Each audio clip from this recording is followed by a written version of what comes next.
Intelligent talk that's sure to raise the IQ. Here's Guy Wehman, Ben Brunson, and Frank Vernuccio, Inside the News.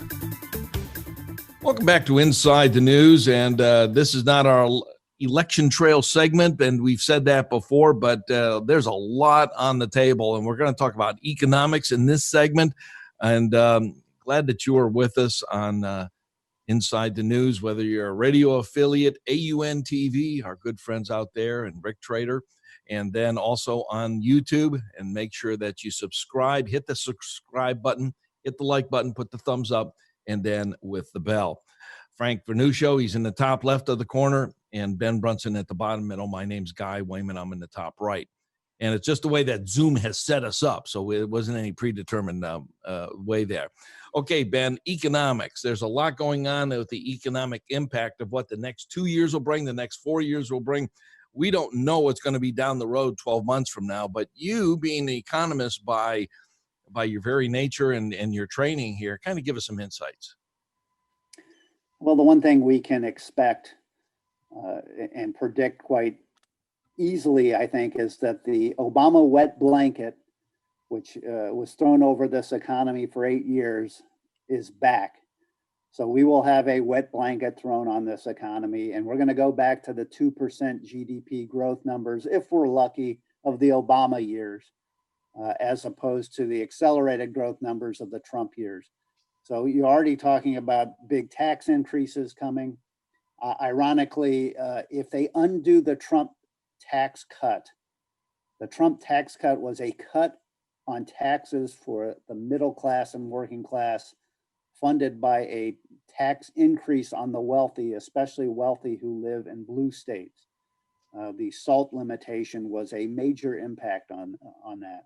And the Dems want to undo that, so it'd be a major tax cut for the wealthy and a big tax increase on the working class and middle class if they undid the Trump tax change.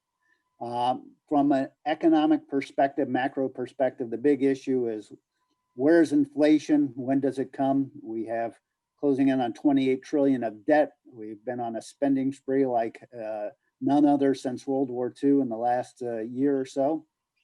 And we're creating a lot of money. We've been creating a lot of money since 2008. A lot of that money has been absorbed by demand for dollars around the world. A lot of it has been kind of sucked up in the system and the bank system and turned into asset inflation, because our banking system has not pumped money out into the economy the same way it traditionally is done, due to increased capital requirements and restrictions on lending. So, but eventually this all catches up.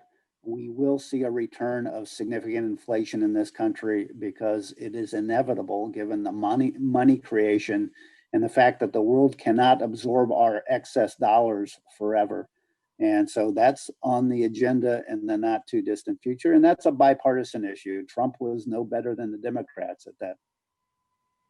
Okay, the wet blanket here, and I wrote down a couple of things: creating money and printing money. That brings me then back to quantitative easing, the QE 1, 2, and 3, and 4. I don't know what number we're at to now, Frank. But QE forever is what it's called. That's a good one. Okay, Frank, go. You know, the lack of teaching history really comes back in so many ways. There was a standard picture that was in all history books years ago, and it was a fellow in Germany in the 1920s going to the supermarket or to the grocery store with a wheelbarrow full of marks of German currency. He gets to the grocery store, the clerk looks at it and he goes, "The money is worthless, but I'll take the wheelbarrow and trade for some of the food." We are heading towards that point. There is an illusion, a Keynesian illusion, that we can continue to simply print money and that it's all going to be okay, that somehow that's going to enrich all of us. But we're playing with monopoly money. Sooner or later, inflation is going to hit, and it's going to hit awfully hard. I want to go to one other point. Ben gave us the sort of the macroeconomic picture. I want to talk about the smaller picture, the small business perspective. The fact is, unlike General Motors or Ford or Google, Small businesses can't afford to have a truckload of lawyers and accountants in their back room going over the latest regulation, poring over the Federal Register, and finding out what Washington has done to screw their business today. Well, that is going to provide an extraordinary damper on small business, which should be the engine of recovery in the United States. I've spoken to small business associations and small businessmen themselves. They are deeply concerned. They are putting on hold any ideas of expanding, of even surviving in many cases. They just don't know what's around the corner. We saw ludicrous regulations come in under the Obama administration, the Obama-Biden administration. Small business associations are warning that's exactly what's around the corner. That's preventing the small business guys from hiring, from expanding, from even coming back out of the terrible events of the COVID shutdown. This government has no concept of how people actually make a living. We have seen the ascendancy of the professional political class in Washington.